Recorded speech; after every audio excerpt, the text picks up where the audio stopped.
Spoilers ahead. Watch out, and take care. The movie begins with looking at the ground from a woman's perspective. A man approaches and cuts some of her hair off, before dragging her body through the forest. He eventually throws her body into a pre-dug grave, and Tamara awakens in her bed. We eventually see someone replenishing the grave while another man attends to the truck.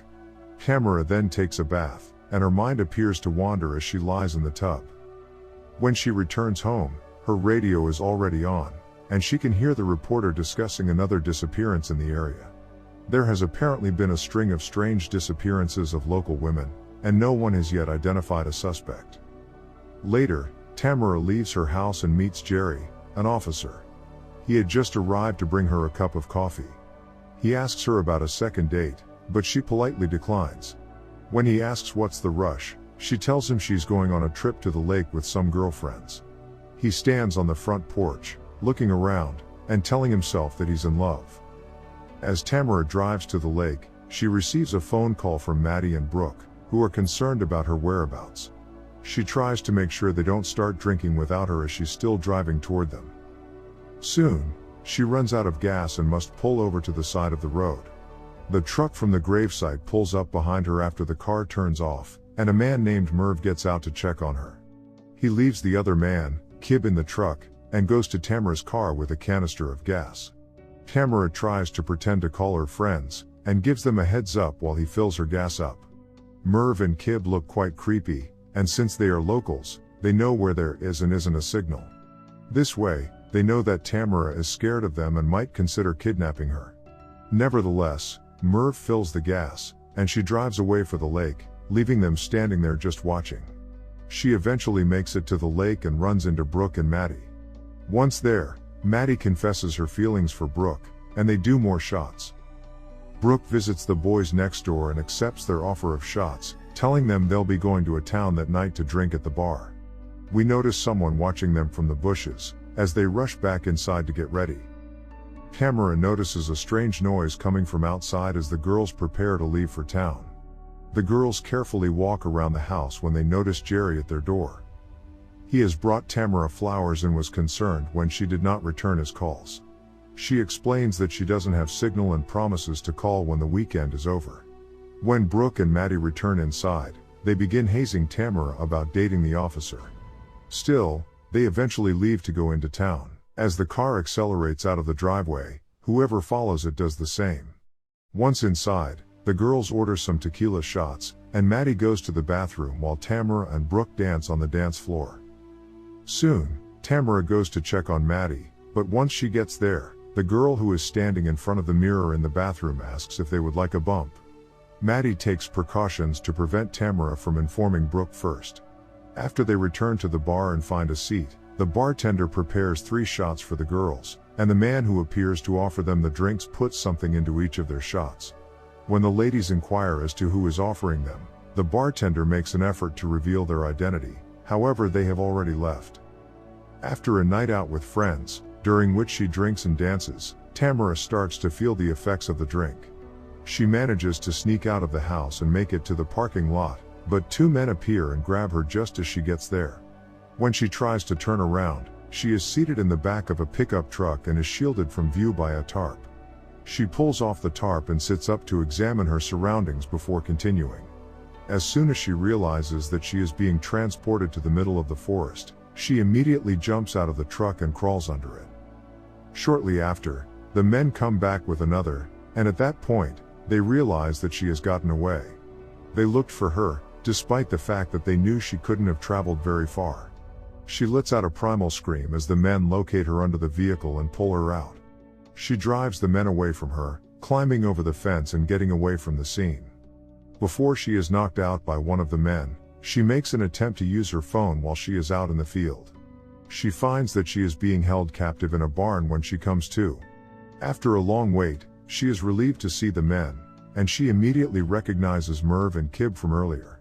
While they are stripping her, Pa tells her that the Lord has a plan for her future.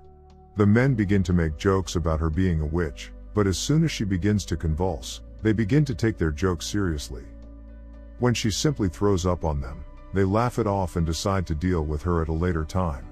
They attempt to explain to Kib that the witch talk was just her being messed up as a result of stuff that they gave her, but he is skeptical of their explanation. Tamara returns to the barn and attempts to call Jerry with her feet, but her phone dies in the process. Meanwhile, Merv is overjoyed at the prospect of having Tamara, but a woman in white walks by him in the field, which he doesn't notice. When he gets in his truck to leave, he gets the scare of his life. When the woman in white appears in front of him, his first and immediate reaction is to run her over. Then Merv gets out of the car and checks on the woman under the car, who has disappeared in a strange way. Later that night, the men sit down to eat, and Pa says grace. Merv and Kib watch a televangelist after dinner, while Pa goes to his prayer room. While he's inside, he opens a chest containing hair from all of the previous victims, and rubs himself with it, until he hears footsteps outside his door. He comes out to threaten the boys for disturbing his time, but they don't move. When he returns to his prayer room, someone has been in there, and Kib swears it's the curse. Pa and Merv return to Tamara, but she is safe where they left her. They check on them one last time before rushing back to the house, because they hear additional sounds coming from one of the other stalls. The men fail to recognize the capabilities of the woman. In fact, she has spent the entire time by herself. Jerry is about to eat his dinner in town, when he notices that he has a brief voicemail on his phone.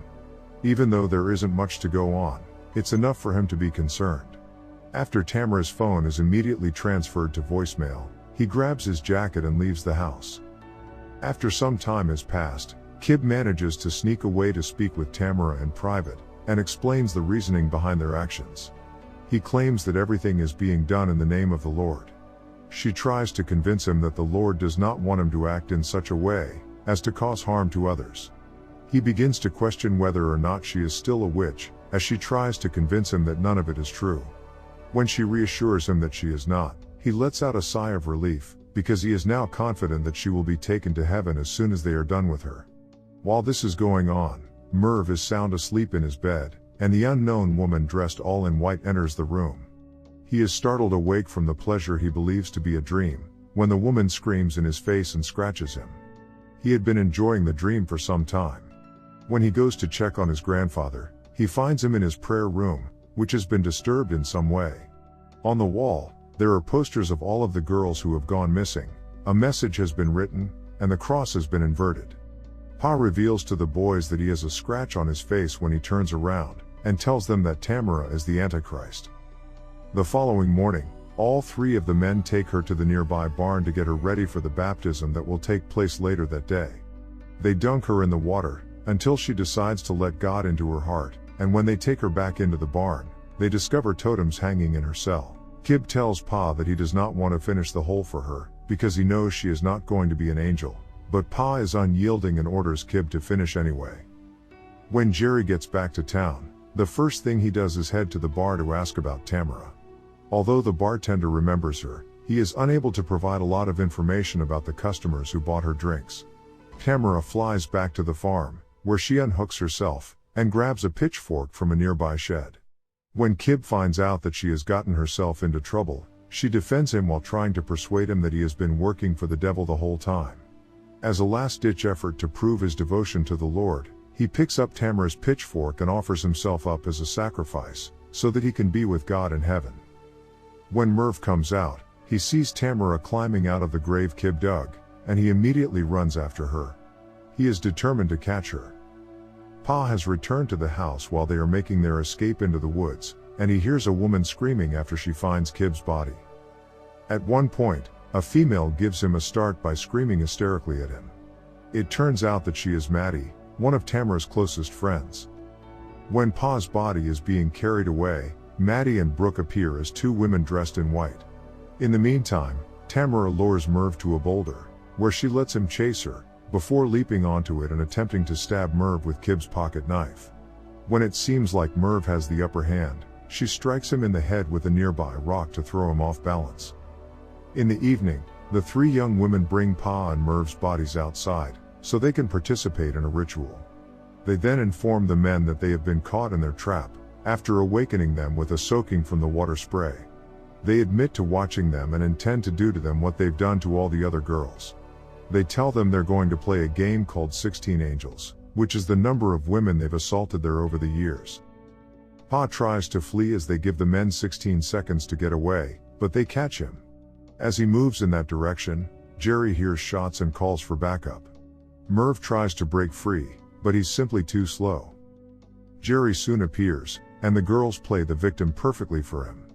As he transports them to safety, the screen fades to black. We return to town. Tamara checks her email and discovers that Brooke has sent her a picture of another missing girl. Tamara mentions that it's time for another girls' trip. The end. Thank you for watching. Subscribe if you'd like to see more videos like this. Turn on the notifications, and leave a like to help the channel out.